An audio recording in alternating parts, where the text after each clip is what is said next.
पशुपालन या animal husbandry में क्या है, जिस प्रकार से हमने इंसानों में पढ़ा कि जैव प्रौद्योगिकी के द्वारा हम बहुत सारे प्रयोग करके उनके इंसानों के जीवन को सुधार सकते हैं, विभिन्न रोगों का इलाज कर सकते हैं, जेनेटिक हम लेवल पे बीमारियों का इलाज कर सकते हैं, जो निसंतान है उनको हम संतान दे सकते हैं, उनके भोजन की व्यवस्था हम अच्छी कर सकते हैं, उनके द्वारा उगाई गई फसलों में हम सुधार कर सकते हैं, है ना। इन सब चीज़ों के द्वारा हमने बहुत सारे जैव प्रौद्योगिकी के उपयोग देखे। अब जो पशुपालन में भी सेम है कि किस प्रकार से पशुओं में हम जैव प्रौद्योगिकी का यूज़ कर सकते हैं, रोगों का निदान किया जा सकता है, रोगों का उपचार किया जा सकता है, दवाइयाँ खोजी जा सकती हैं जो भी पशुओं में होने वाले रोग हैं उनके लिए। देन इसमें पशुओं में भ्रूण हस्तांतरण किया जा सकता है, एम्ब्रियो ट्रांसप्लांटेशन की जा सकती है, भ्रूण परिवर्धन किया जा सकता है, भ्रूण को बनाया जा सकता है जेनेटिक इंजीनियरिंग के द्वारा, या परख नली निषेचन किया जा सकता है, जो टेस्ट ट्यूब फर्टिलाइजेशन किया जा सकता है ना। तो सारे प्रोसेस एनिमल्स में भी सेम ही है इंसानों की तरह, थोड़ा बस बोलने का आपका जहाँ पर थोड़ा थोड़ा रेफरेंस चेंज हो जाएगा, बट जो बायो प्रौद्योगिकी है, जो जैव टेक्नोलॉजी है, बायोटेक्नोलॉजी है, उसका प्रयोग तो सेम ही होगा ना। नस्ल सुधार की जा सकती है, पोषण का स्तर सुधारा जा सकता है। एक पशुधन जीनोमिक्स स्कीम आई थी, उसमें क्या है, पशुओं की नस्लों में आनुवांशिक सुधार करने को बोलते हैं, उस स्कीम में था ये पशुधन जीनोमिक्स स्कीम में, ठीक है। तो इसके बाद है स्वदेशी पशुओं की नस्ल सुधार कर उनकी उत्पादकता में वृद्धि की जा सकती है। एंड उसके बाद है जैव आतंकवाद। जैव आतंकवाद क्या है, बायो टेररिज्म।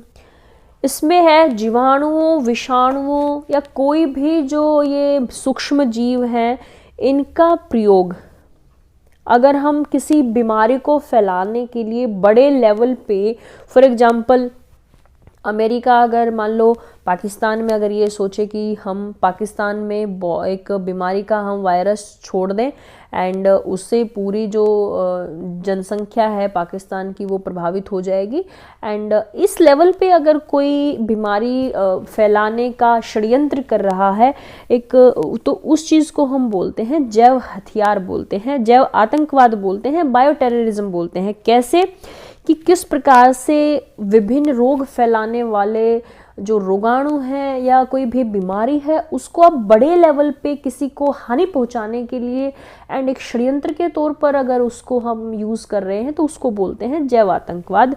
आतंकवाद बेसिकली क्या होता है कि षड्यंत्र करके आप आतंक फैला रहे हो कहीं पे, है ना। मतलब जो सिस्टम है उसको आप खराब कर रहे हो, लोगों को आप जो इनोसेंट पीपल हैं उनको हानि पहुंचा रहे हो, तो यही तो आतंकवाद है। एंड अगर आतंकवाद आप जैविक तरीके से फैला रहे हो, आप जीवों का यूज़ कर रहे हो, सूक्ष्म जीवों का जो रोग फैलाते हैं उनके द्वारा आप पेंडेमिक क्रिएट कर रहे हो, बड़ी जनसंख्या को प्रभावित कर रहे हो, एंड इस चीज़ को आप फिर जैव आतंकवाद बोलोगे।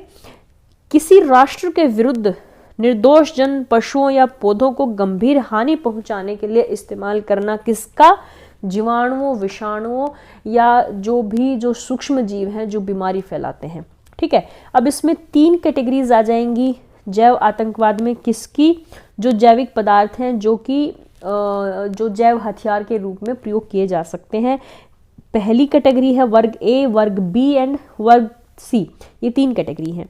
जो वर्ग ए है वो बहुत तीव्र गति से फैलते हैं, मृत्यु दर यहाँ पर काफ़ी ज़्यादा होती है, एंड इसके जो रोग हैं या एजेंट्स हैं ये हैं। देखो इतना ज़्यादा इसमें आपको रट्टा मारने की ज़रूरत नहीं है, सिर्फ ये याद रखना कि एंथ्रेक्स किससे होता है, bacillus anthracis, botulism, clostridium botulism जो बैक्टीरिया होता है, then plague yersinia pestis, small pox variola major and tularemia francisella tularensis इससे होता है। देन वर्ग बी में क्या आते हैं, थोड़ी मंद गति से फैलते हैं, वर्ग ए की अपेक्षा मृत्यु दर कम होती है, जैसे brucellosis, glanders disease, Q fever, coxiella burnetii से होता है, and burnetii, typhus fever, rickettsia, prowazekii से होता है। देन वर्ग सी में आ जाएंगे बहुत ज़्यादा तेज़ गति से फैलने वाले, जैसे निपा वायरस है, हंता वायरस है। तो ये सब चीज़ें आपको थोड़ा ऐसे पता होना चाहिए कि आप जब विभिन्न प्रकार की जब बीमारियां पढ़ोगे बड़े लेवल पे, तो उनमें भी आपको ध्यान रखना चाहिए कि इनमें आप काजेटिव ऑर्गेनिज्म देख रहे हो, किस जीव से ये हो रही हैं। तो कहने का एग्जाम्पल है, अगर किसी भी बीमारी का या बीमारी फैलाने वाले आप विषाणु जीवाणु का प्रयोग अगर हानिकारक रूप में, नेगेटिव इफेक्ट के रूप में कर रहे हो, किसी को नुकसान पहुंचाने के लिए कर रहे हो, तो उसको बोलते हैं हम जैव आतंकवाद। ठीक है, योजनाबद्ध तरीके से इसमें इसका प्रयोग किया जाता है। ठीक, उसके बाद बायोलॉजिकल वेपन्स कन्वेंशंस, जैविक हथियार अभिसमय, ये क्या है? जो एक ये कन्वेंशन है जो कि लीगली बाइंडिंग है, मतलब इसको आपको पालन करना ही पड़ेगा। अगर आप इसका अनुपालन नहीं करेंगे तो आपको जो इसमें सज़ा होती है वो आपको जो पनिशमेंट है जो आपको लेनी पड़ेगी। ठीक, क्या है? इंटरनेशनल ट्रीटी है, किसके लिए? बैन करने के लिए। किसको? Biological weapons of mass destruction, कि अगर कोई भी बायोलॉजिकल जो शस्त्र हैं उनका आप प्रयोग बड़ी जनसंख्या को ख़त्म करने के लिए, मास डिस्ट्रक्शन के लिए कर रहे हो, तो वो ना हो। मतलब जो बेसिकली आप ये कह सकते हो कि किसको ख़त्म करने के लिए? जो जैव आतंकवाद है उसको ख़त्म करने के लिए ये ट्रीटी आई, ये जैविक हथियार अभिसमय आया, बायोलॉजिकल वेपन कन्वेंशन आई। ठीक है, 1972 में इस पे हस्ताक्षर हुए लंदन में, एंड 1975 में ये प्रभाव में आई, जो कि लीगली बाइंडिंग है। एंड इसका लक्ष्य क्या है? जैव शस्त्रों के विकास, उत्पादन और जमाव पर रोक लगाना, कि जो जैव शस्त्र हैं उनको कोई विकसित ना कर पाए, उनका उत्पादन ना कर पाए और उन पे उनको वो जमा ना कर पाए, उनको इकट्ठा ना कर पाए। क्या इसका फायदा होगा? वैश्विक स्तर पर जैविक युद्ध की संभावना न्यूनतम करना। अब देखो, नहीं तो फिर यही हो जाएगा कि मान लो कोई अगर किसी को ख़त्म करना चाह रहा है तो कोई भी बीमारी का आप कीटाणु छोड़ दो, एंड उससे तो फिर ये तो बहुत ज़्यादा गलत हो जाएगा, कोई किसी को जीने ही नहीं देगा, है ना। तो ये ट्रीटी बहुत ज़रूरी है, इम्पोर्टेंट है, बिकॉज जैविक युद्ध की संभावना यहाँ पर न्यूनतम करना ही इसका उद्देश्य है। नहीं तो बहुत बहुत बड़ी समस्या क्रिएट हो जाएगी अगर ऐसा बैन नहीं है तो। युद्ध आदि के दौरान शत्रु पक्ष के विरुद्ध ऐसे किसी भी जैविक हथियार का उपयोग इसके अकॉर्डिंग नहीं किया जा सकता। ठीक, उसके बाद है जैव नकल, बायोपायरेसी। बहुत इंपॉर्टेंट कंसेप्ट है, आपको पता होना चाहिए। इसमें क्या है कि फॉर एग्जांपल अपने देश में कोई भी एक प्लांट है ना, कोई भी दवाई है, फॉर एग्जांपल नीम है, तो अपने देश में सदियों से नीम का प्रयोग औषधि के रूप में होता आ रहा है ना, तो ये सबको पता है। पर अब नीम को अगर कोई दूसरे देश के अपने पेटेंट करवा ले कि इसका ये औषधीय प्रयोग है, अब तो हम तो इसको हजारों सालों से प्रयोग करते आ रहे हैं, तो ये चीज़ तो गलत हुई ना कि हमारे जो ज्ञान का आप अपने ज्ञान के रूप में आप और उसको पेटेंट करवा रहे हो। प्रयोग करो, कोई दिक्कत नहीं है, पर आप उसको अपना श्रेय मत दो। एंड ये श्रेय देना ही बायोपायरेसी है, जैव नकल है। कैसे? किसी देश के जैविक संसाधनों, उनसे प्राप्त उत्पादों आदि का किसी के द्वारा, फॉर एग्जाम्पल कंपनी है, देश है, किसी के द्वारा भी उसकी अनुमति के बिना व्यवसायीकरण करना। आप अगर अनुमति लेकर उसके साथ एग्रीमेंट करके अगर आप वो व्यवसायीकरण कर रहे हो, पेटेंट बना रहे हो, तो ठीक है, इट्स ओके, वो प्रोसेस के अकॉर्डिंग है। परंतु अनुमति के बिना अगर व्यवसायीकरण कर रहे हो तो वो गलत है। एंड पेटेंट भी हासिल कर लेती हैं कंपनियां या देश, तो यही जैव नकल है, बायोपायरेसी है। अमेरिकी कृषि विभाग और अमेरिकन कंपनी WR ग्रेस ने क्या किया था? नीम के पौधे से जो कवक रोधी गुण है उनको हासिल करने की विधि पर किसने करा था? पेटेंट करवा लिया था। किसने? अमेरिका ने। अब फिर भारत ने और दूसरे देशों ने इसका विरोध किया तो ये हो नहीं पाया। सेम अमेरिका ने क्या किया था? बासमती चावल की जो संकर प्रजातियां हैं उन पर पेटेंट की कोशिश की, परंतु भारत ने विरोध किया तो ये कर नहीं पाया। ऐसे बहुत सारे एग्जाम्पल हैं जिसमें क्या है कि दूसरे देश दूसरे देशों की जो ज्ञान है उसको अपने श्रेय देने की कोशिश करते हैं, पेटेंट करवाते हैं, बट ये उनकी अनुमति के बगैर ये कर रहे हैं, तो ये बायोपायरेसी है, जैव नकल है और जो गलत है। ठीक, अनएथिकल है। भारत सरकार ने इस समस्या को देखते हुए क्या किया कि जो भारतीय जो भी ट्रेडिशनल ज्ञान है उसको इलेक्ट्रॉनिक रूप में एक जगह एक पोर्टल पर उपलब्ध करवाया, जिसको क्या बोला, traditional knowledge digital library, traditional knowledge digital library. And ये भारत सरकार द्वारा जो भी देश का ज्ञान है वो ऑनलाइन उपलब्ध कराया जाता है। यहाँ इस पोर्टल पर, इस लाइब्रेरी के पोर्टल पर सब कुछ आपको अवेलेबल होगा कि भारत में क्या क्या चीज़ें आपको देखने को मिल सकती हैं इस प्रकार की। ठीक है, तो ये था हमारा कुछ बायोपायरेसी का टॉपिक। एंड उसके बाद है डीएनए प्रौद्योगिकी उपयोग एवं अनुप्रयोग विनियमन विधेयक 2018, DNA technology use and application regulation bill 2018। ये इसमें क्या है, एंड इसमें जो डीएनए डाटा का प्रयोग के बारे में बताया गया है कि केवल डीएनए टेस्टिंग की अनुमति जो है, जो ये कानून है उसकी अनुसूची होती है एक इसमें, एंड इसमें मामले भी लिखित होंगे। एंड एक इसमें ये भी लिखी हुई है कि जो आईपीसी की धारा है 1860 उसमें जो आपराधिक मामले हैं उसमें डीएनए टेस्टिंग की अनुमति है। तो ये सब चीज़ें हैं। देन डीएनए डाटा का जो प्रयोग है उसमें अगर 7 वर्ष से कम सजा वाले जो अपराधी हैं उनको उनकी सहमति पहले लेनी पड़ेगी कि आपके हम डीएनए प्रोफाइलिंग कर रहे हैं। एंड अगर 7 वर्ष से ज़्यादा सजा वाले हैं तो उसमें उनकी जो सहमति है अपराधी की वो ज़रूरत नहीं है। तो इसमें काफ़ी ऐसे छोटे छोटे पॉइंट हैं जो बिल है। एंड जैसे कि डाटा बैंक की स्थापना इसमें दिया गया है कि डीएनए डाटा बैंक हर राज्य में 2 या 2 से अधिक डीएनए डाटा बैंक होने चाहिए। एंड मतलब अगर रीजनल लेवल पे डाटा बैंक होने चाहिए, है ना। एंड जो ये डाटा बैंक हैं ये लेबोरेटरीज होंगी डीएनए, एंड डीएनए लेबोरेटरीज से ये डीएनए प्रोफाइल को स्टोर करेंगे। एंड जो दूसरे क्षेत्रीय बैंक हैं उनसे डीएनए डाटा प्राप्त करेंगे।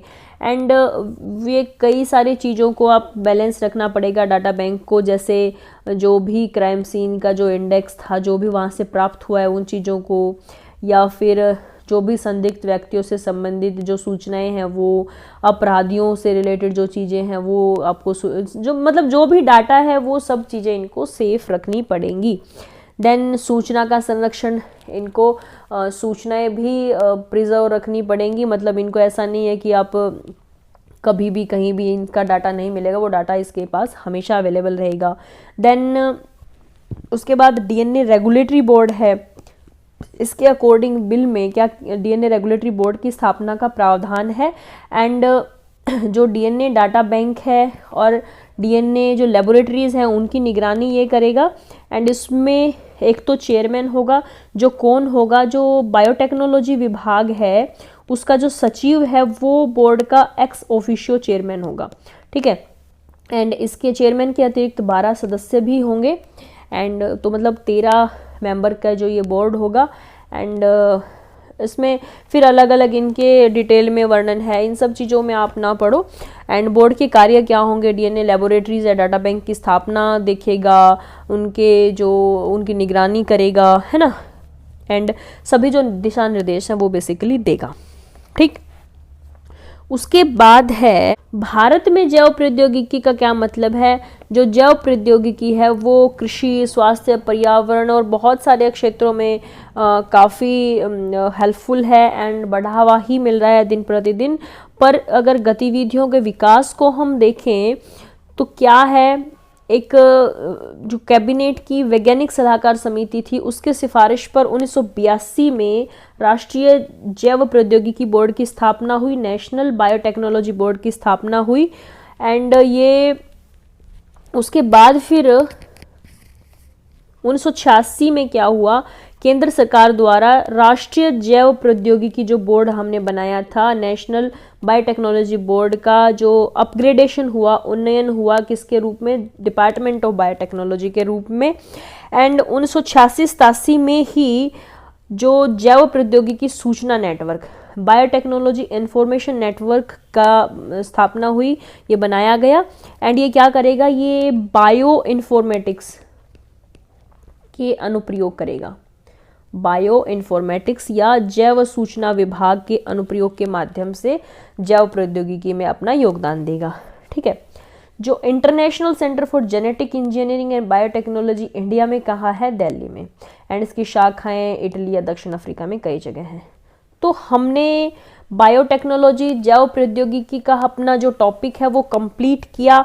इसमें हमने क्या क्या देखा, सबसे पहले हमने सामान्य परिचय देखा कि जैव प्रौद्योगिकी का जो जैव प्रौद्योगिकी क्या है एंड इसमें क्या क्या हम पढ़ सकते हैं, क्या कंसेप्ट है, परिभाषा देखी, विषय को समझा। उसके बाद हमने जैव प्रौद्योगिकी का इतिहास देखा कि किस प्रकार से पहले प्रथम एरा, देन द्वितीय युग, देन तृतीय युग, देन चतुर्थ युग, है ना। पहले मानव अनुभव आधारित पर ही जैव प्रौद्योगिकी का प्रयोग होता था, फिर धीरे धीरे कुछ कुछ जो डिस्कवरीज हुई उसके बाद थोड़ा चेंजेस आने लगा एंड हम बड़े स्तर पर जो जैव प्रौद्योगिकी है उसका हम प्रयोग करने लगे। इसमें ये सब चीज़ें देखी। फिर हमने कुछ विषय को समझने के लिए आधारभूत टॉपिक किए, जैसे कि हमने डीएनए देखा, हमने आरएनए देखा, है ना। देन हमने कोशिका देखी एंड डीएनए रेप्लिकेशन देखा कि डीएनए किस प्रकार से एक डीएनए से दूसरा डीएनए बनता है ना, ये सब चीज़ें देखी। देन डीएनए में हमने, आपको ध्यान रखना है कि डीएनए क्या है, जेनेटिक मटेरियल है एंड जो न्यूक्लियोटाइड की चेन बनती है, न्यूक्लियोटाइड में 3 चीज़ें होती हैं, नाइट्रोजनस बेस एंड शुगर जो कि डीएनए में डीऑक्सीराइबोज होती है एंड फास्फेट। ठीक है, एंड नाइट्रोजनस बेस डीएनए में कौन से होते हैं, एक प्यूरिन एंड दूसरा पिरिमिडिन। तो जो प्यूरिन है उसमें 2 आ जाएंगे, adenine and guanine, and pyrimidine में आ जाएंगे थाइमिन एंड साइटोसिन। एडेनिन हमेशा थाइमिन के साथ जुड़ेगा जो कि डबल बॉन्ड बनाएगा, जो हाइड्रोजन बॉन्ड होते हैं ये 2 होते हैं, एंड जो साइटोसिन है वो गुआनिन के साथ जुड़ेगा जो कि 3 हाइड्रोजन बंध बनाएगा। ठीक है, एंड जो डीएनए है वो डबल हेलिक्स स्ट्रक्चर होता है, ये फास्फेट एंड शुगर के जो बैकबोन होती हैं एंड ये नाइट्रोजनस बेसिस के द्वारा आपस में जुड़ी रहती हैं। एंड इसको अगर आप घुमा दो, ट्विस्टेड फॉर्म में कर दो, तो ये इस प्रकार से डीएनए का स्ट्रक्चर हो जाता है, डबल हेलिक्स के तौर पे द्विकुंडलित संरचना। ठीक है, देन उसके बाद हमने आरएनए को देखा। आरएनए में डीएनए की जगह जो शुगर है वो राइबोज टाइप की हो जाएगी एंड जो इसकी जगह थाइमिन की जगह यूरेसिल आ जाएगा। यही डिफरेंस हमने देखा था। ठीक, तो एंड आरएनए जो है मोस्टली जेनेटिक मटेरियल नहीं होता है, बट कुछ वायरसेस में जेनेटिक मटेरियल हो सकता है। उसके बाद हमने क्या किया, डीएनए रेप्लिकेशन की विधि देखी कि किस प्रकार से होता है, किन किन चरणों में होता है। सबसे पहले जो कॉइल है वो खुलेगी हेलिकेज एंजाइम एंड गाइरेज एंजाइम के द्वारा। उसके बाद फिर जो हाइड्रोजन बंध टूटेंगे, है ना। उसके बाद एक लीडिंग स्टैंड बनेगा, एक लैगिंग स्टैंड बनेगा। जो लीडिंग स्टैंड है उसमें हमेशा जो क्या होगा, उसमें कंटिन्यूअस जो पूरक स्टैंड है वो बनेगा। एंड लीडिंग स्टैंड कौन सा होता है, जो रेप्लिकेशन फोर्क की साइड अगर 3 प्राइम से 5 प्राइम तक की डायरेक्शन है तो उसको बोलते हैं हम लीडिंग स्टैंड। एंड जो अगर रेप्लिकेशन फोर्क की तरफ 5 प्राइम से 3 प्राइम डायरेक्शन है तो उसको बोलते हैं लैगिंग स्टैंड। तो ये सब चीज़ें देखी। लैगिंग स्टैंड के साथ में डिसकंटिन्यूअस जो पूरक स्टैंड है वो बनता है एंड उनको बोलते हैं हम ओकाजाकी फ्रेगमेंट। तो ये सब चीज़ें हमने देखी एंड लास्ट में एक डीएनए का पूरक बन जाता है। एंड हमारे पास जो ये मेथड, जिस मेथड से ये डीएनए रेप्लिकेशन होता है वो सेमी कंजर्वेटिव होता है, मतलब जिसमें जो एक है वो पेरेंट वाला होता है आधा डीएनए एंड आधा डीएनए नया बन जाता है। तो ये सेमी कंजर्वेटिव है, एक स्टैंड पेरेंट वाला होगा एंड एक स्टैंड नया होगा। ठीक, उसके बाद हमने जीन्स देखे कि जीन्स क्या हैं एंड जीन्स का क्या रोल हो सकता है, जंपिंग जीन क्या है, जेनेटिक कोड क्या है ना। देन हमने जैव प्रौद्योगिकी के कुछ सिद्धांत देखे कि आरएनए जो डीएनए रिकम्बिनेंट टेक्नोलॉजी देखी एंड जेनेटिक इंजीनियरिंग देखी, रासायनिक इंजीनियरिंग देखी, है ना। उसके बाद हमने क्या किया, विभिन्न तकनीकें देखी जिसमें आरएनए हस्तक्षेप है। आरएनए हस्तक्षेप में बेसिकली क्या है कि किस प्रकार से जीनों को साइलेंस कर दिया जाता है, किसके द्वारा, डबल स्टैंडर्ड आरएनए के द्वारा, है ना। यहाँ पर मैसेंजर आरएनए को टुकड़ों में तोड़ दिया जाता है जिससे आगे जो ट्रांसलेशन की प्रक्रिया नहीं होती। फॉर एग्जांपल डीएनए से आरएनए बनता है जिसको बोलते हैं क्या, ट्रांसक्रिप्शन, एंड आरएनए से प्रोटीन बनता है, इसको बोलते हैं ट्रांसलेशन। तो यहाँ पर ट्रांसलेशन की प्रक्रिया नहीं होती, आरएनए हस्तक्षेप में एंड एंटीसेंस टेक्निक में, दोनों में ही, ठीक है। उसके बाद क्या है, उसके बाद हमने देखा जीन अभियांत्रिकी, जेनेटिक इंजीनियरिंग, कि किस प्रकार से इसी में पुनर्संयोजित डीएनए टेक्नोलॉजी, किस प्रकार से अलग अलग डीएनए को हम कंबाइन करके एंड किसी दूसरे जीव में डाल देते हैं और अपने वांछित गुण प्राप्त कर सकते हैं, ठीक है। उसके बाद हमने जीन चिकित्सा देखी कि किस प्रकार से अगर जीन खराब है उसको हम चेंज कर सकते हैं या नया जीन डाल सकते हैं। ये इसमें 3 चीज़ें हमने देखी, जीन प्रतिस्थापन, जीन रिप्लेसमेंट, अगर विकृत जीन है तो हम उसको बदल देते हैं, या जीन सुधार देखा, जीन करेक्शन देखा, उसमें अगर विकार है जीन में तो उसको हम बदल देते हैं। देन हमने जीन ऑगमेंटेशन देखा कि अगर विकृत जीन के पड़ा रहे साथ साथ हम सक्रिय जीन डाल दें तो सक्रिय जीन अपने प्रभाव से विकृत को भी ठीक कर देगा एंड वो अपना जो फंक्शन है वो परफॉर्म करेगा, ठीक। उसके बाद हमने देखा डीएनए टीका, कि जिस प्रकार से हम वैक्सीन और दूसरी वैक्सीन लगाते हैं उसी प्रकार से हम डीएनए को भी वैक्सीन के रूप में प्रयोग कर सकते हैं एंड बहुत सारे हम इसके रोगों में यूज़ कर सकते हैं। जो जेनेटिक रोग हैं, जो आनुवांशिक रोग हैं, हम उनको दूर कर सकते हैं एंड इनका प्रभाव जो है दीर्घकालिक होता है। उसके बाद हमने ऑप्टोजेनेटिक्स देखा, जो कि 2 सिद्धांतों पर कार्य करता है। ऑप्टिक्स मतलब जो प्रकाश का सिद्धांत है एंड जेनेटिक्स मतलब जो आनुवांशिकता का सिद्धांत है, इन पर यह कार्य करता है। उसके बाद हमने जीनो ट्रांसप्लांटेशन देखा कि किस प्रकार से एक जीव से दूसरे जीव में हम अंगों का ट्रांसप्लांटेशन करते हैं, कोशिकाओं का ट्रांसप्लांटेशन करते हैं एंड अगर आपस में अगर अलग अलग स्पीशीज़ में हो रहा है ट्रांसप्लांटेशन तो उसको जीनो ट्रांसप्लांटेशन बोलते हैं एंड अगर एक ही स्पीशीज़ के 2 जीवों में हो रहा है तो उसको एलो ट्रांसप्लांटेशन बोलते हैं। उसके बाद हमने प्रोटियोमिक्स, प्रोटियो वर्ड आया है जो प्रोटीन से, कि इसमें हम प्रोटीन्स की संरचना का अध्ययन करते हैं, प्रोटीन के आपस में क्या क्या क्रियाएं हैं उन सब चीज़ों को पढ़ते हैं एंड इसका प्रयोग हम बहुत सारी बीमारियों के निदान में और उनसे संबंधित दवाइयों को बनाने में हम कर सकते हैं। देन बायोमार्कर्स क्या है, किसी रोग या अन्य जैविक या क्रियात्मक अवस्था का संकेत। हमने देखा कि किस प्रकार से किसी बीमारी में कुछ बायोमार्कर होगा जिससे आप उसकी पहचान कर सकते हो। इसका प्रयोग भी हम बहुत सारी हम दवाएं बनाने में या रोगों के निदान में हम कर सकते हैं। उसके बाद हमने देखा क्लोनिंग, कि किस प्रकार से क्लोन एक ही प्रजाति की हम प्रतिरूप बना देते हैं, उसके सेम टू सेम जो आनुवांशिक और शारीरिक रूप से बिल्कुल सेम होगा एंड उसका हम कैसे जेनेटिक इंजीनियरिंग के द्वारा उसका हम जो डेवलपमेंट है वो कैसे करते हैं। देन हमने देखा स्टेम सेल, कि स्टेम सेल क्या है, स्तंभ कोशिकाएं क्या हैं, उनके अलग अलग हमने प्रकार देखे, है ना। उसके बाद हमने क्या किया, सहायक जनन प्रौद्योगिकी। सहायक जनन प्रौद्योगिकी में हमने क्या देखा कि अगर कोई अपना जनन या अपनी संतान उत्पन्न नहीं कर पा रहा है कोई दंपति, तो उसकी हम सहायता करेंगे जैव प्रौद्योगिकी के द्वारा कि उसकी हम संतान उत्पन्न करवा सकें। अगर कोई फर्टिलाइजेशन की प्रोसेस में दिक्कत है, निषेचन नहीं हो पा रहा है, तो हम टेस्ट ट्यूब में हम फर्टिलाइजेशन करवा देंगे एंड फिर जो भ्रूण बनेगा उसको हम मादा के यूट्रस में हम इम्प्लांट कर देंगे, तो उसको बोलते हैं इन विट्रो फर्टिलाइजेशन। एंड अगर ये फर्टिलाइजेशन हम किसी दाता स्त्री के अगर अंदर करवा रहे हैं तो उसको हम बोलते हैं इन विवो फर्टिलाइजेशन, ठीक। तो ये था हमारा इन विट्रो फर्टिलाइजेशन, पात्रीय निषेचन। देन हमने देखा जो सरोगेसी क्या है, बेसिकली किराए की कोख, कि अगर कोई दंपत्ति अपने बच्चे नहीं पैदा कर सकता तो उस केस में बट उनमें जो उनका एग है या उनका जो स्पर्म है वो ठीक है परंतु वो बच्चे को कैरी नहीं कर सकते, तो इस केस में क्या होगा, इस केस में ये होगा कि कोई एक दाता स्त्री, एक सरोगेट मदर जिसको बोलते हैं, वो अवेलेबल होगी एंड उसको वो क्या करेगी, वो पैसे लेगी एंड वो बदले में 9 महीने तक बच्चे को अपने पेट में रखेगी। इसमें पहले जो इन विट्रो फर्टिलाइजेशन किया जाता है एंड या फिर इसके कई तरीके हो सकते हैं।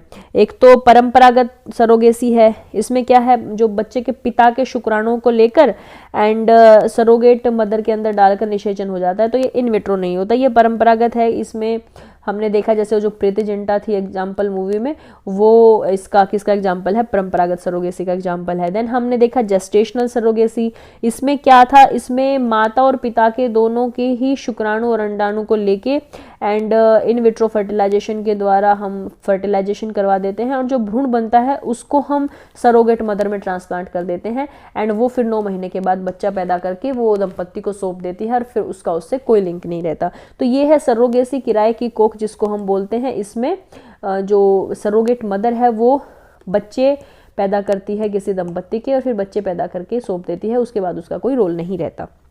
उसके बाद हमने देखा 3 पेरेंट बेबी एंड इसमें क्या है, जिनमें अगर माइटोकॉन्ड्रिया में अगर डिफेक्ट है तो उस केस में एक सरोगेट जो भी स्त्री है उससे जो माइटोकॉन्ड्रिया है, जो माइटोकॉन्ड्रियल डीएनए है वो वहाँ से लिया जाता है एंड फिर इन विट्रो फर्टिलाइजेशन की जाती है एंड दोबारा से उसी स्त्री में इम्प्लांट कर दिया जाता है भ्रूण को। मतलब जो माइटोकॉन्ड्रिया में डिफेक्ट है वो यहाँ पर खत्म किया जाता है, किसके द्वारा, 3 पेरेंट बेबी टेक्निक जिसको बोलते हैं। देन हमने देखा CRISPR-Cas9 प्रौद्योगिकी, इसके द्वारा हम डीएनए के खराब जो जीन है उनको हम निकाल देते हैं एंड इसमें 2 पार्ट हमारे होते हैं, एक तो Cas9 जो एंजाइम है वो एंड एक गाइडेड आरएनए, जो कि गाइडेड आरएनए जो है वो पहचान करता है कि कहाँ पर खराबी है एंड इसके आदेश पर ये जहाँ पे खराबी है उसको काट देता है। ठीक, आनुवांशिक रोगों के इलाज में इसका हम प्रयोग कर सकते हैं। उसके बाद हमने देखा ह्यूमन जीनोम प्रोजेक्ट, इसमें स्टेम सेल्स में भी हमने काफ़ी डिटेल में पढ़ा था कि किस प्रकार से 2 प्रकार के स्टेम सेल्स होती हैं, एम्ब्रियोनिक स्टेम सेल्स होती हैं, अडल्ट स्टेम सेल्स होती हैं। एम्ब्रियोनिक 2 प्रकार की होती हैं, टोटिपोटेंट होती हैं एंड प्लूरिपोटेंट 2 टाइप की होती हैं। टोटिपोटेंट वो होती हैं जो पूरा ही ऑर्गेनिज्म दोबारा से बना सकें, टोटल पोटेंसी जिनमें हो, एंड प्लूरिपोटेंट वो होती हैं जो प्लूरा जो वर्ड है वो लेयर से आया है, जो कि 3 जर्म लेयर्स होती हैं भ्रूण में, वो बना सकती हैं केवल।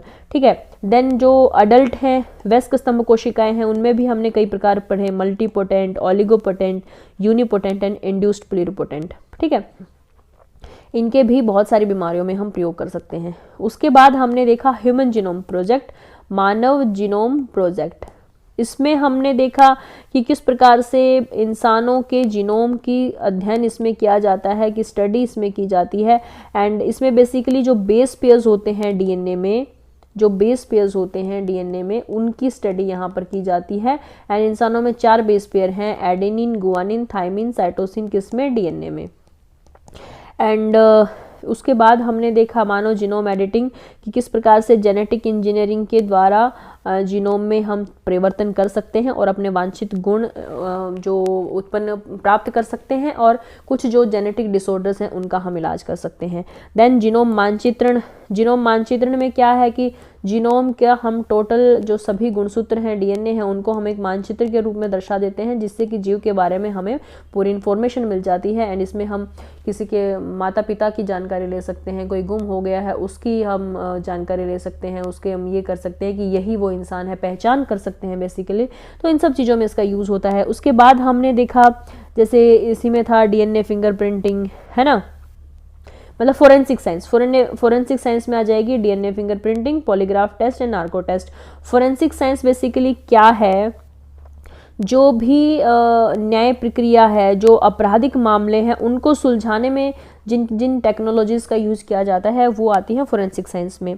कि फॉर एग्जांपल जैसे आपने मूवीज़ एट्सेट्रा में या सीरियल एट्सेट्रा में, सावधान इंडिया टाइप में, इनमें देखा होगा कि कोई भी अपराध हो जाता है और उसमें वहाँ पर फोरेंसिक टीम आती है, सभी डाटा वाटा कलेक्ट करके वहाँ से ले जाती है एंड वहाँ पर फिर वो अपना जो अपने डाटा के द्वारा जो भी डीएनए का जो लेवल है वो चेक करती है, या जो भी उनको चीज़ें प्राप्त होती हैं उनमें वो सारे इन्वेस्टिगेशंस के द्वारा जो न्याय प्रक्रिया है उसको सुलझाने में अपनी मदद करती है। जैसे ब्लड है, सलाइवा है, बाल है, उंगलियों के निशान है, जूते के निशान है, या पॉइजन दिया हुआ है किसी को, या फिर सीमन है, या फिर कोई भी हथियार वहाँ से मिल गया, तो इन सब की टेस्टिंग की जाती है।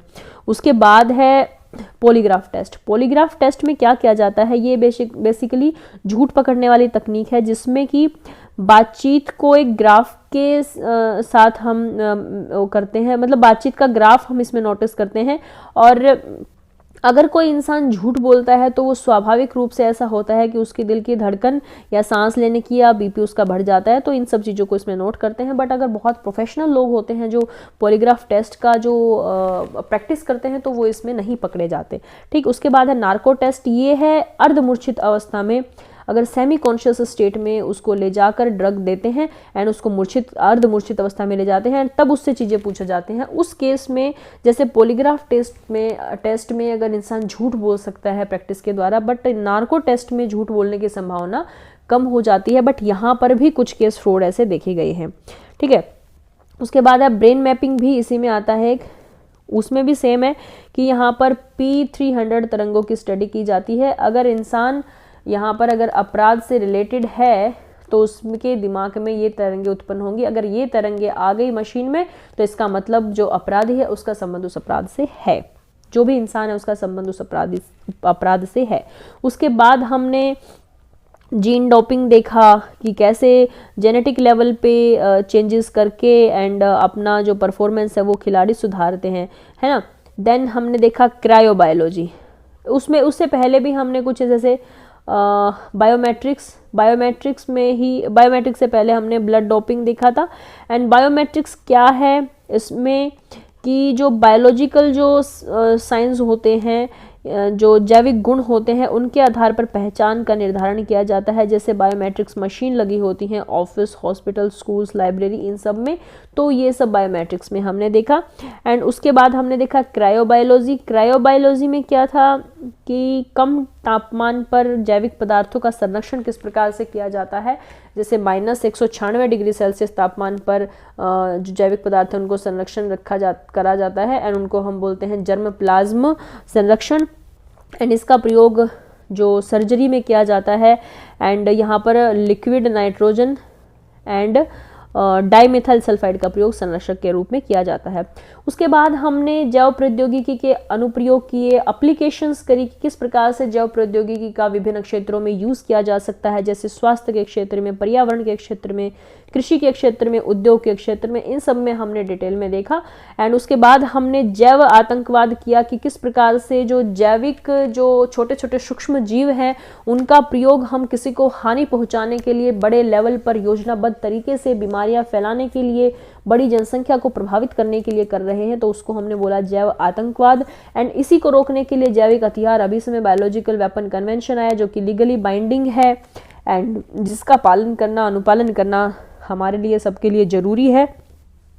अगर ये नहीं होगा तो बहुत बड़ी समस्या, जैविक युद्ध की समस्या क्रिएट हो जाएगी हमारे आपस में, देशों में, एंड जो कि बहुत ज़्यादा जो विनाश का कारण बनेगी। उसके बाद हमने बायोपायरेसी देखा, जिसमें क्या है कि जो अलग अलग देशों का जो ज्ञान होता है उसको उनकी अनुमति के बगैर उनका पेटेंट करवाना और अपना श्रेय देना उनको, ये सब बायोपायरेसी में हमने देखा, जैव नकल में देखा। एंड ये भी गलत बात है। उसके बाद हमने डीएनए प्रोफाइलिंग विधेयक देखा एंड राष्ट्रीय जैव प्रौद्योगिकी विकास रणनीति। देन भारत में जैव प्रौद्योगिकी हमने देखा एंड उसमें क्या है, भारत में जैव प्रौद्योगिकी का कैसे विकास हुआ, कैसे डिपार्टमेंट ऑफ बायोटेक्नोलॉजी देखा, उसके कार्य क्या हैं, एंड ये सब चीज़ें हमने, उसका अधिकार क्षेत्र, ये सब चीज़ें आप देख लेना।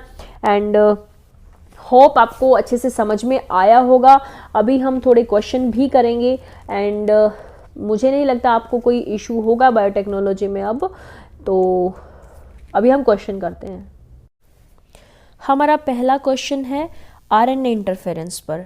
आरएनए इंटरफेरेंस प्रौद्योगिकी ने पिछले कुछ वर्षों में लोकप्रियता हासिल कर ली है, क्यों?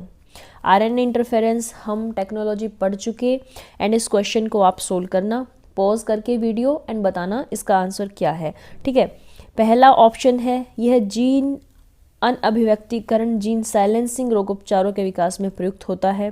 ठीक, इसे कैंसर की चिकित्सा में रोगोपचार विकास हेतु प्रयुक्त किया जा सकता है।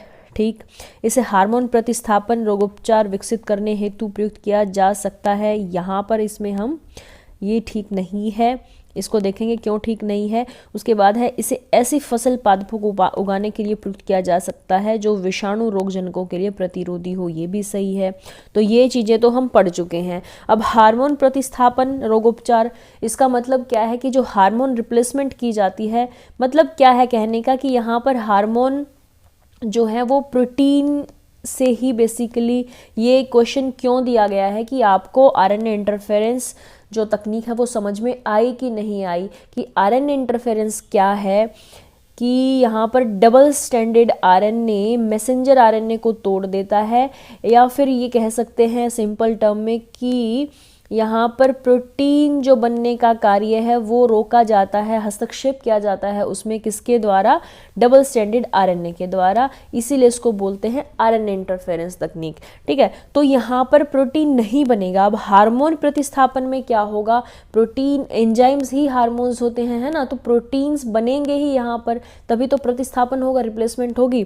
तो यह तो इसका कार्य नहीं है। ठीक, तो 3 हमारा नहीं है, ये गलत हो गया, ये गलत हो गया, एंड 2 भी हमारा ठीक है, तो ये भी गलत हो गया, एंड हमारा आंसर है फर्स्ट ऑप्शन 1, 2 एंड 4। ठीक है, उसके बाद है प्राय समाचार पत्रों में आने वाला Cas9 प्रोटीन क्या है, बताइए। बहुत इजी है, हमने पूरी टेक्निक पढ़ी, क्रिस्पर Cas9, है ना। इसमें क्या किया जाता है, जो खराब जीन हैं, जो डीएनए के खराब हिस्से हैं, उनको काट दिया जाता है, किसके द्वारा, Cas9 नामक एक आणविक कैंची होती है जो कि टारगेटेड जीन को काट देती है। तो ये क्या है, लक्ष्य साधित जीन संपादन में प्रयुक्त आणविक कैंची, जिसमें गाइडेड आरएनए, हमने देखा था कि गाइडेड आरएनए पहचान करेगा कि कौन सा जो हिस्सा है वो डिफेक्टेड है, एंड उसको फिर काटने का काम कौन करेगा, Cas9 प्रोटीन। ओके, तो ये हमारा ये हो गया। उसके बाद है भारतीय पेटेंट अधिनियम के अनुसार किसी बीज को बनाने की जैव प्रक्रिया को भारत में पेटेंट कराया जा सकता है। अब देखो, कॉमन सी बात है, इजी बात है, अगर आपने पढ़ा भी नहीं होगा भारतीय पेटेंट अधिनियम तो भी आप सोच सकते हो कि बीज को पेटेंट कराना तो शायद अनएथिकल हो जाएगा। अगर बीज ही पेटेंट करा लिया तो फार्मर्स को कितना नुकसान होगा, वो बीजों को सेव करने में या एक्सचेंज करने में उनको प्रॉब्लम आएगी, वो नहीं कर सकते, है ना। तो बीज को नहीं कराया जा सकता पेटेंट, किन किन को नहीं कराया जा सकता पेटेंट, बीजों को नहीं कराया जा सकता, एंड प्लांट्स को नहीं कराया जा सकता, मतलब पौधों को नहीं कराया जा सकता, एनिमल्स को नहीं कराया जा सकता। ठीक, बिकॉज ये फिर अनएथिकल हो जाएगा, इन चीज़ों को आप पेटेंट नहीं करा सकते। तो ये हमारा गलत हो गया, एंड पादप किसमें भारत में पेटेंट कराए जाने के पात्र नहीं है, ये सही है। तो 1 हमारा गलत है, तो हमारे 2 ऑप्शन तो हो गई खत्म। उसके बाद है भारत में कोई बौद्धिक संपदा अपीलेट बोर्ड नहीं है, बिल्कुल है। 2003 में वाणिज्य उद्योग मंत्रालय में बौद्धिक संपदा अपीलीय बोर्ड की स्थापना की गई, एंड ये हमारा सही हो गया। तो यहाँ पर ऑप्शन क्या है, अपीलेट बोर्ड नहीं है, तो ये हमारा गलत हो गया। हमारा है ऑप्शन, यहाँ पर आंसर है केवल 3। यहाँ पर पादप किसमें भारत में पेटेंट कराए जाने के पात्र नहीं है। पेटेंट बेसिकली क्या होता है, पेटेंट एक ऐसा कानूनी अधिकार है जिसके मिलने के बाद यदि कोई व्यक्ति या संस्था किसी उत्पाद को खोजती है या बनाती है तो उस उत्पाद को बनाने का उसको एकाधिकार हो जाता है, कोई दूसरा व्यक्ति या कोई दूसरी कंपनी उस उत्पाद को नहीं बना सकती। ठीक है, तो यही पेटेंट होता है कि वो सिर्फ एकाधिकार हो जाता है, इसमें मोनोपोली आ जाती है, किसके द्वारा जिस चीज़ की डिस्कवरी हुई है वो सिर्फ वही, उसी के पास उसका अधिकार होता है। ठीक है, उसके बाद है भारत में विकसित आनुवांशिकता रूपांतरित सरसों, जेनेटिकली मॉडिफाइड सरसों के संदर्भ में निम्नलिखित कथनों पर विचार कीजिए। जेनेटिकली मॉडिफाइड सरसों में मृदा जीवाणु के जीन होते हैं जो पादप को अनेक किस्मों के पीड़कों के विरुद्ध प्रतिरोधक गुण देते हैं। ओके, उसके बाद है जीएम सरसों में वे जीन होते हैं तो जो पादप में परागण और संकरण को सुकर बनाते हैं। उसके बाद है जीएम सरसों का विकास IARI और पंजाब कृषि विद्यालय, ये हमने देखा था कि इसका जो विकास है वो किसने किया था, दिल्ली यूनिवर्सिटी के दीपक पेंटल और उनकी टीम के वैज्ञानिक थे, उन्होंने किया था। तो ये हमारा 3rd गलत है। तो हमारे 2 ऑप्शन, ये तीनों ही ऑप्शन खत्म हो गए, तो हमारे पास बचता है केवल 2। कि हमने जो जेनेटिकली मॉडिफाइड जो सरसों हमने देखा था उसमें क्या देखा था हमने कि जो सरसों का पौधा है उसमें स्वपरागण होता है, ये सेल्फ पोलिनेटिंग प्लांट है, तो इसमें पर परागण और जो संकरण है, जो हाइब्रिडाइजेशन है, मतलब दूसरा बाहर से जीन डालना मुश्किल होता है। एंड इसी को आसान बनाने के लिए इन वैज्ञानिकों ने इसमें जीन डाले। तो जो जेनेटिकली मॉडिफाइड सरसों है उसमें क्या होता है, पर परागण और जो संकरण है, हाइब्रिडाइजेशन है, वो सुकर बन जाती है। तो हमारा आंसर है केवल 2। ठीक, उसके बाद हमारा क्वेश्चन है, भारत में कृषि के संदर्भ में प्राय समाचार पत्रों में आने वाले जीनोम अनुक्रमण, जीनोम सीक्वेंसिंग की तकनीक को आसन्न भविष्य में किस प्रकार देखा जा सकता है। ये थोड़ा मिस्टेक हो गई, आसन्न भविष्य में किस प्रकार देखा जा सकता है। इसमें हमारा पहला ऑप्शन है, विभिन्न फसली पौधों में रोग प्रतिरोधक और सूखा सहिष्णुता के लिए आनुवांशिक सूचनाओं का अभिज्ञान कराने के लिए अनुक्रमण का उपयोग किया जा सकता है। बिल्कुल सही है। यह तकनीक फसली पौधों की नई किस्मों को विकसित करने और उनके आवश्यक समय को घटाने में मदद कर सकती है। बिल्कुल सही है। इसका प्रयोग फसलों में पोषी रोगाणु संबंधों को समझने के लिए किया जा सकता है। बिल्कुल सही है। ये चीज़ें हम पढ़ चुके हैं। ठीक है, तो इसका आंसर है डी 1, 2, 3। उसके बाद हमारा क्वेश्चन है, कायिक कोशिका न्यूक्लियर अंतरण प्रौद्योगिकी, ये कौन सा है, somatic cell nuclear transfer technology, ये हम पढ़ चुके। इसका अनुप्रयोग क्या है, अब बताइए। हमने इसके द्वारा क्या किया था, हमने इसके द्वारा जो डोली भेड़ थी वो बनाई थी, जो कि हमने किया था रिप्रोडक्टिव क्लोनिंग में, यानी क्लोन बनाना, प्रतिरूप बनाना, कॉपी बनाना। तो इसमें क्या है, जंतुओं की जननीय क्लोनिंग। उसके बाद हमारा क्वेश्चन है, जैव सूचना विज्ञान बायो इन्फॉर्मेटिक्स में घटनाक्रमों गतिविधियों के संदर्भ में समाचार पत्रों में कभी दिखने वाला जो पद है ट्रांसक्रिप्टोन, यहाँ पे ट्रांसक्रिप्टोन है, ट्रांसक्रिप्टोम, जो ट्रांसक्रिप्टोन है वो किसको निर्दिष्ट करता है, बताइए। जीनोम संपादन में प्रयुक्त एंजाइमों की एक श्रेणी नहीं, किसी जीव द्वारा अभियुक्त मैसेंजर आरएनए अणुओं की पूर्ण श्रृंखला, ये हमारा क्वेश्चन यहाँ पर सही है आंसर। ट्रांसक्रिप्टोन बेसिकली क्या होता है, ट्रांसक्रिप्टोन सभी पाए जाने वाले जो आरएनए है उनके पूरे सेट को हम ट्रांसक्रिप्टोन बोलते हैं। तो किसी जीव द्वारा अभिव्यक्त मैसेंजर आरएनए की पूर्ण जो श्रृंखला है, इसमें जीन अभिव्यक्ति ये सब नहीं होंगे। ये आपको ट्रांसक्रिप्टोन वर्ड का देखते ही पता चल जाएगा कि ट्रांसक्रिप्टोन क्या है। जो सभी प्रकार के आरएनए पाए जाते हैं उनके सभी सेटों को हम बोलते हैं ट्रांसक्रिप्टोन। तो यहाँ पर जो मैसेंजर आरएनए अणुओं की पूर्ण श्रृंखला है, ये वाला ऑप्शन हमारा ठीक हो जाएगा। उसके बाद है, भारतीय रेल द्वारा उपयोग में लाए जाने वाले जैव शौचालय बायो टॉयलेट्स के संदर्भ में निम्नलिखित कथनों पर विचार कीजिए। जैव शौचालयों में मानव अपशिष्ट का अपघटन फंगल इनोकुलम द्वारा उपक्रमित होता है, इनिशिएट होता है नहीं। यहाँ पर बैक्टीरिया का यूज़ किया जाता है, मेनली एनारोबिक बैक्टीरिया होते हैं उनका यूज़ किया जाता है। यहाँ पर फंगल का यानी कवक का यूज़ नहीं होता है। तो ये हमारा पहला जो ऑप्शन है वो गलत है। उसके बाद है, इस अपघटन के अंत्य उत्पाद केवल अमोनिया या जलवाष्प होते हैं, नहीं, ये बिल्कुल गलत है। बिकॉज इसके जो अंत्य उत्पाद हैं वो मीथेन एंड वाटर होते हैं। ठीक, मीथेन का प्रयोग बायोगैस के रूप में किया जा सकता है, ईंधन के रूप में किया जा सकता है, और वाटर को हम और मल्टीपल यूज़ कर सकते हैं इसका, जैसे गार्डनिंग में यूज़ कर सकते हैं।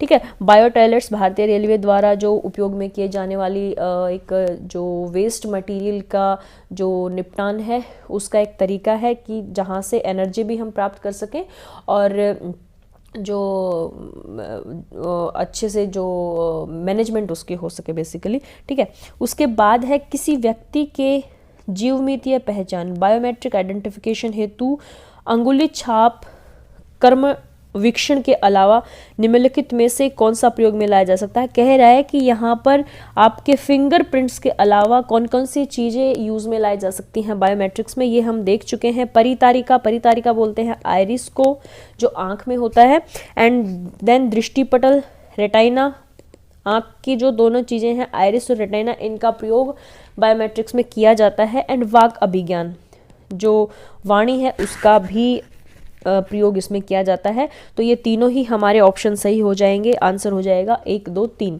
उसके बाद है पुनर्योगज डीएनए प्रौद्योगिकी, रिकम्बिनेंट डीएनए टेक्नोलॉजी, जीनों को स्थानांतरित होने देता है, पौधों की विभिन्न जातियों में, जंतुओं से पौधों में, एंड सूक्ष्म जीवों से उच्चतर जीवों में। इसका भी हमारा हो जाएगा 1, 2, 3, ये हम पढ़ चुके। अक्सर सुर्खियों में रहने वाली स्टेम कोशिकाओं के संदर्भ में निम्न में से कौन सा कथन सही है? स्टेम कोशिकाएं केवल स्तनपायी जीवों से ही प्राप्त की जा सकती हैं, बिल्कुल गलत है, नहीं की जा सकती।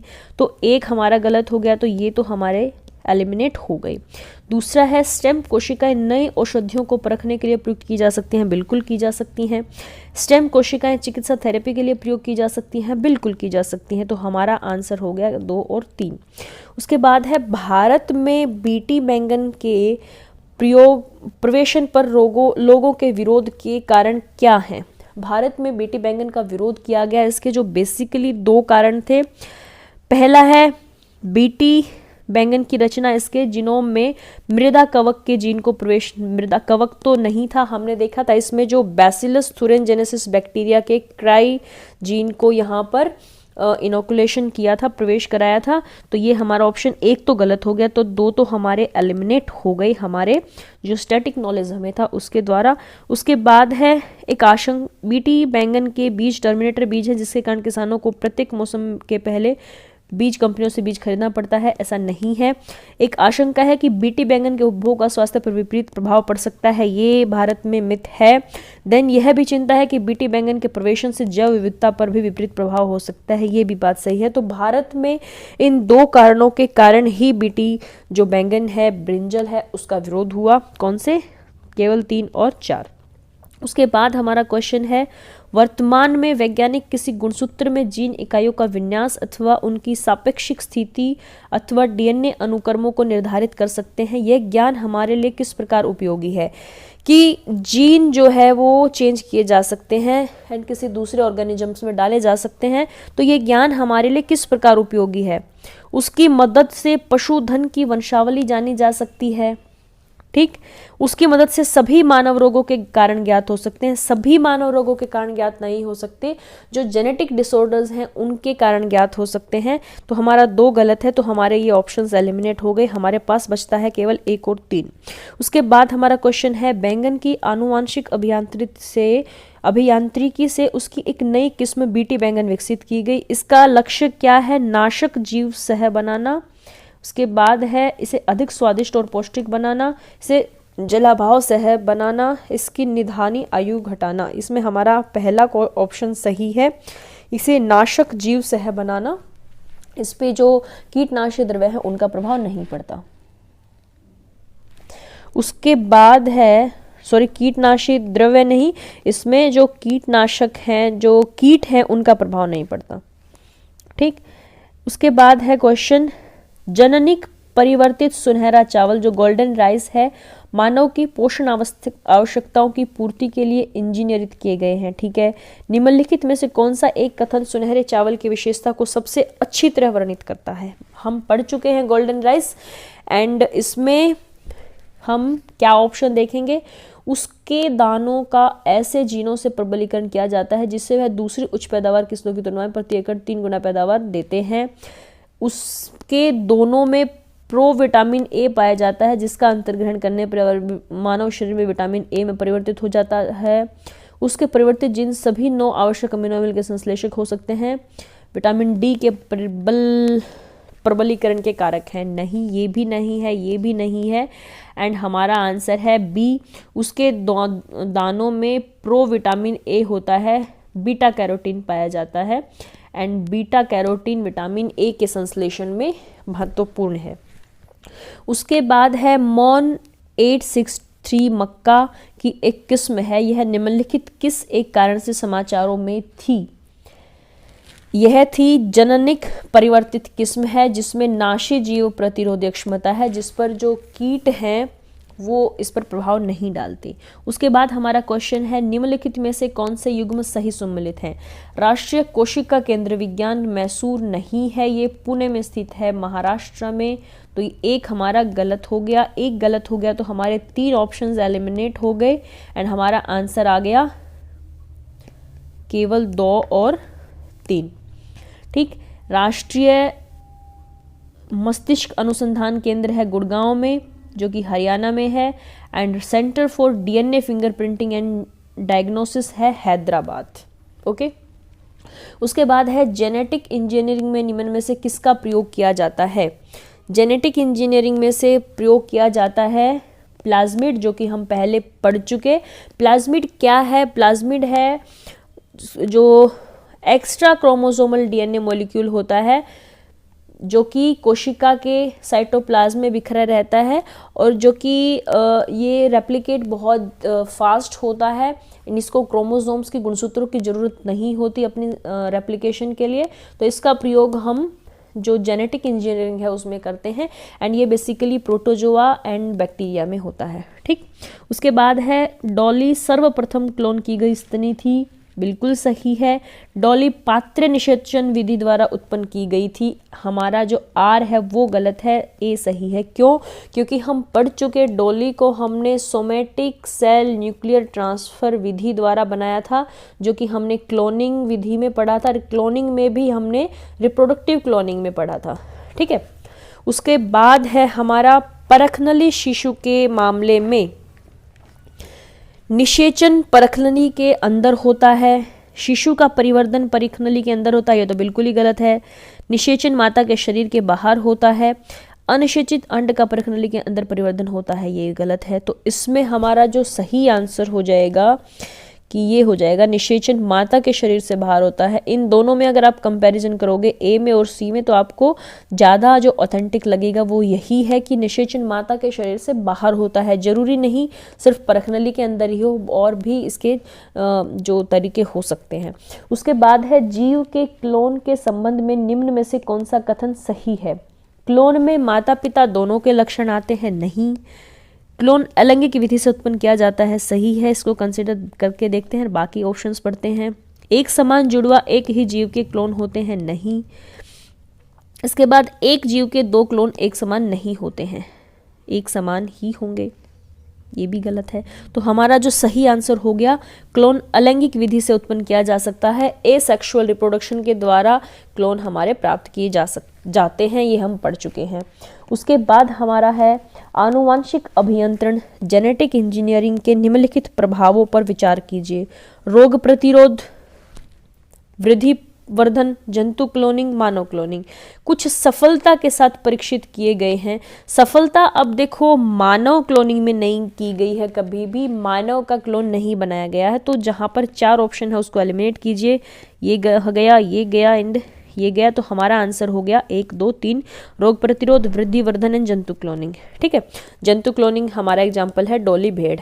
ओके, उसके बाद है शरीर की वे कोशिकाएं जिनमें शरीर की किसी भी प्रकार की कोशिकाओं में विभाजन और विशिष्टीकरण की अक्षमता है और जो कई गंभीर बीमारियों पर शोध का केंद्र बिंदु है, उन्हें कहते हैं स्टेम कोशिकाएं, स्टेम सेल, स्तंभ कोशिकाएं। ये हम पढ़ चुके कि वे कोशिकाएं जो कि डिवाइडिंग स्टेट में होती हैं, विभाजन कर सकती हैं, और जो स्पेशलाइज्ड हैं, विशेष प्रकार की कोशिकाएं हैं, उनमें वो बदल सकती हैं। तो ये हमारा आंसर हो गया स्टेम सेल, स्तंभ कोशिकाएं। उसके बाद है अति विवादास्पद भ्रूणीय स्टेम कोशिकाओं के विकल्प के रूप में कौन बायोएथिकल अविवादास्पद स्रोत है स्टेम कोशिकाओं का? कि स्टेम कोशिका जो स्टेम सेल थेरेपी है उसमें सबसे ज़्यादा कहाँ से हम यूज़ करते हैं, जो स्टेम सेल्स कोशिकाएं कहाँ से प्राप्त करते हैं, वो है यहाँ से तो हो नहीं सकता, ना शिशु से, ना गर्भ से, एंड उल्टी तरल से उत्पन्न नहीं। यहाँ पर है जो अस्थि मज्जा से उत्पन्न जो स्टेम कोशिकाएं हैं, बोन मैरो, यही इसी का जो स्टेम सेल्स हैं उनका सबसे ज़्यादा यूज़ किया जाता है किसमें? स्टेम सेल थेरेपी में। उसके बाद है निम्नलिखित कथनों पर विचार कीजिए एंड दिए गए कूटों की सहायता से सही कथनों का चयन कीजिए। सर्वप्रथम व्यावसायीकरण किए जाने वाला आनुवांशिक रूप से अभियंत्रित फसल उत्पाद फ्लेवर सेवर टमाटर था। ये बात बिल्कुल सही है। उसके बाद है फ्लेवर सेवर के पके हुए फल अधिक अवधि के लिए दृढ़ रहते हैं और पौधे पर पकने के बाद बाजार में स्थानांतरित किए जा सकते हैं। ये भी बिल्कुल सही है। ये दोनों चीजें हम पढ़ चुके। फ्लेवर सेवर के पके हुए फलों में रंग होता है, किंतु पौधों पर पके फल जैसे पूर्ण सुरुचिक सरणी का अभाव होता है। नहीं, ये हमारा गलत है। तो इसका आंसर हो गया हमारा 1 और 2। उसके बाद हमारा क्वेश्चन है गोल्डन राइस जैव प्रौद्योगिकी ऐसी उपलब्धि है जो उपभोक्ताओं के लिए भी उतनी ही लाभप्रद है जितनी कि किसानों के लिए। ठीक है, बिल्कुल।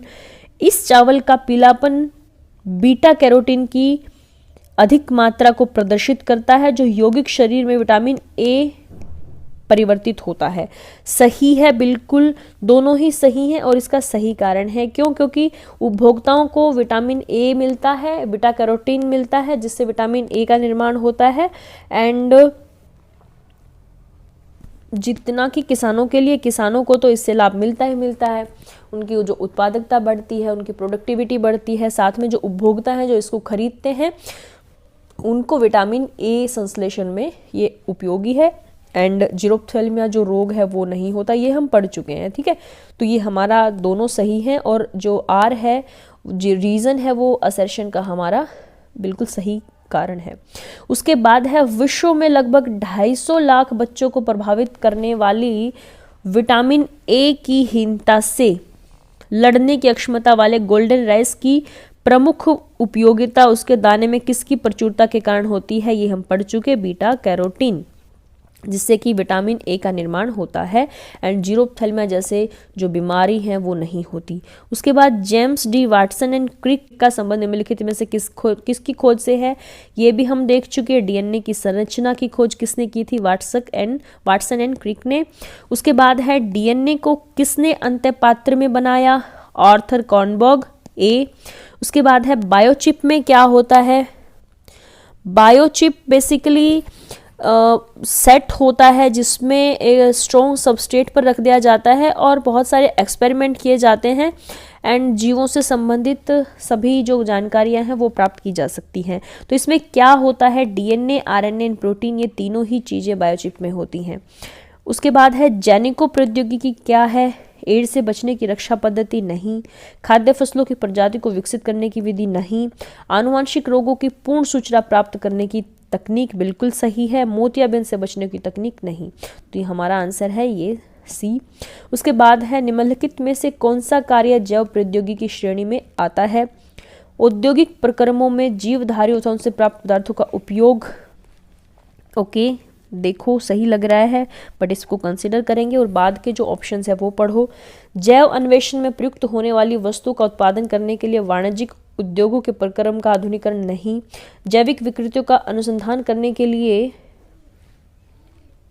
आधुनिक प्रौद्योगिकी का उपयोग नहीं। जीवमंडल की वृद्धि के लिए औद्योगिक प्रौद्योगिकी का उपयोग। तो सबसे जो ऑथेंटिक लग रहा है वो है औद्योगिक प्रक्रमों में जीवधारियों अथवा उनसे प्राप्त पदार्थों का उपयोग, यहाँ पर हमारा आंसर हो जाएगा। उसके बाद है यदि मानव वृद्धि हार्मोन जीन का प्रयोग करके ऐसे चूहा पैदा किया जाए जो चूहे के सामान्य आकार से 8 गुना बड़ा हो तो इस तकनीक को क्या कहेंगे? इसको कहेंगे आनुवांशिक इंजीनियरिंग। देखो कंफ्यूजन कैसे होगा कि आप देखोगे कि वृद्धि हार्मोन आ गया तो आप जल्दबाजी में लगा दोगे हार्मोनी भरण प्रक्रिया है जो, बट यहाँ पर वृद्धि हार्मोन तो है बट हार्मोन के जीन का प्रयोग यहाँ पर किया गया है। तो जीन का प्रयोग किया गया है तो इसका आंसर हो जाएगा आनुवांशिक इंजीनियरिंग, जेनेटिक इंजीनियरिंग। पैतृकता सिद्ध करने के लिए निम्न में से कौन सहायक है? जीन थेरेपी नहीं, जीन क्लोनिंग नहीं, डीएनए रिकम्बिनेंट प्रौद्योगिकी नहीं, डीएनए अंगुली छाप या डीएनए फिंगर प्रिंटिंग यहाँ पर पैतृकता सिद्ध करने के लिए सहायक है। उसके बाद है मानवों की पहचान को सुनिश्चित करने के लिए जैव प्रौद्योगिकी आधारित अत्याधुनिक तकनीक को काम में लाया जाता है। मानव की पहचान कौन करता है सुनिश्चित? DNA fingerprinting. ओके, ये नहीं, तीनों ही हमारे नहीं है। उसके बाद है डीएनए फिंगरप्रिंटिंग का उपयोग निम्न में से किन किन क्षेत्रों में होता है? न्यायिक छानबीन, पैतृत्व विवाद, संकटापन्न प्राणियों, उपयुक्त सभी, तो हमारा आंसर हो जाएगा उपयुक्त सभी। उसके बाद है अंगुलियों के निशानों को बहुरंगीय सतह पर उभारने डेवलप करने हेतु निम्न में से क्या प्रयुक्त होता है? स्वर्ण धूल, charcoal, manganese dioxide, fluorescent powder. तो फ्लोरेसेंट पाउडर का यहाँ पर यूज किया जाता है, ध्यान रखना। कौन ट्रांसजेनिक द्वारा नहीं पाया जा सकता है? जैव निम्नीकरण, प्लास्टिक। उसके बाद है खाने योग्य टीकों का उत्पादन। उसके बाद है क्लोनिक जंतुओं का उत्पादन। देन ट्रांसजीन फसलों का उत्पादन। जो ट्रांसजेनिक्स द्वारा नहीं पाया जा सकता वो कौन है? जो क्लोन है वो ट्रांसजेनिक के द्वारा नहीं बनते, उनकी तकनीक जो अलग है, बाकी सभी जो ट्रांसजेनिक्स द्वारा पाए जा सकते हैं। उसके बाद है निम्नलिखित में से कौन सा एक सजीव जीवों में एक नई जाति की उत्पत्ति के लिए सर्वाधिक महत्वपूर्ण घटक है? बताइए आप। उत्परिवर्तन, इसको क्या बोलते हैं? म्यूटेशन। कि बहुत लंबे समय तक अगर कोई जीव अलग वातावरण में रह जाता है तो उसके जेनेटिक लेवल में चेंज आ जाता है, उसके जीन्स में परिवर्तन आ जाता है, एंड जिसको हम बोलते हैं म्यूटेशंस या उत्परिवर्तन। इसमें नई जाति की उत्पत्ति भी हो जाती है, बिकॉज जीन ही चेंज हो जाते हैं, तो साथ साथ समय के साथ साथ जो जाति है उसमें भी परिवर्तन आ जाता है। उसके बाद है भारतीय किसान टर्मिनेटर बीज प्रौद्योगिकी के प्रवेश से असंतुष्ट हैं। क्यों? क्योंकि इस प्रौद्योगिकी से उत्पादित बीजों में संभावना होती है, ये हम देख चुके। आप बताइए।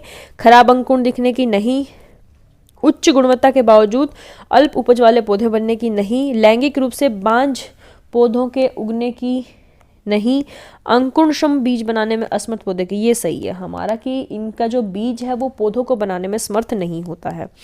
उसके बाद है एक वयस्क देही कोशिका से क्लोन की गई पहली स्तनपायी डॉली भेड़ के बारे में कौन सा तथ्य सही नहीं है? पहला है डॉली की मृत्यु 2003 में हुई थी, बिल्कुल 2003 में हुई थी, सही है।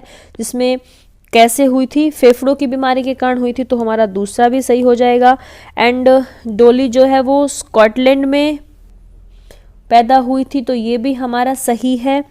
एंड जो ये है हमारा डॉली वर्ष 1998 में पैदा हुई थी, नहीं 98 में पैदा नहीं हुई थी, 1996 में पैदा हुई थी। ठीक, तो ये हमारा गलत हो जाएगा, यहाँ पर आंसर हो जाएगा हमारा सी। तो ये थे हमारे कुछ क्वेश्चंस जैव प्रौद्योगिकी बायोटेक्नोलॉजी पर, एंड ये हमारा जैव प्रौद्योगिकी टॉपिक कंप्लीट हुआ। उम्मीद करती हूँ आपको निश्चित रूप से फ़ायदा मिलेगा, एंड अगर कहीं पर आपको कोई इशू है तो प्लीज़ इन्फॉर्म करना, आपकी प्रॉब्लम का सॉल्यूशन ज़रूर निकाला जाएगा। बार बार रिवीजन करना एंड चीज़ों को समझना, क्वेश्चंस प्रैक्टिस करना, एंड चीज़ों को छोटे छोटे पढ़ो, एंड साथ साथ गूगल कर लिया करो, विकिपीडिया पे देख लिया करो, तो चीज़ों को आप कोरिलेट करो, रिवीजन करो, एंड उस चीज़ को अच्छे से समझो, कंसेप्ट में जाओ, तो कहीं पर भी आपको कोई इशू नहीं आएगा। उसके बाद भी अगर आपको प्रॉब्लम है तो प्लीज़ कमेंट सेक्शन में रिप्लाई करना, एंड हम उसको कंसिडर ज़रूर करेंगे। तो थैंक यू, जय हिंद, वंदे मातरम।